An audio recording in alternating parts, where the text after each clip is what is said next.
IgM হাসপাতালে নতুন করে আরও একটি বিল্ডিং নির্মাণ করা হবে। ডোনার মন্ত্রক থেকে তার জন্য ইতিমধ্যে 202 কোটি টাকা পাওয়া গেছে।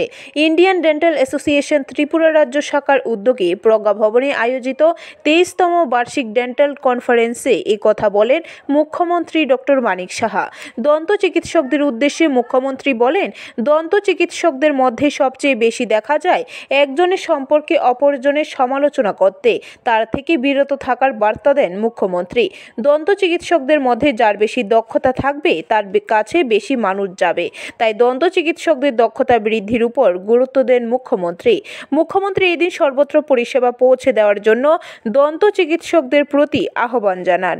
আমাদের যে আধুনিক যে একটা ডেন্টাল যে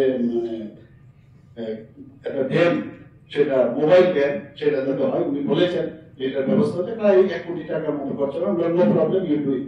তো এটা যদি হয় তাহলে সমস্ত জায়গায় এবং কথায় কথায় আমরা এখানে ডেন্টাল কলেজ থেকেও আমরা পাঠাতে পারি, আমাদের অ্যাসোসিয়েশন থেকেও পাঠাতে পারি, এনএচএম যারা আছে তাদেরকেও পাঠাতে পারি।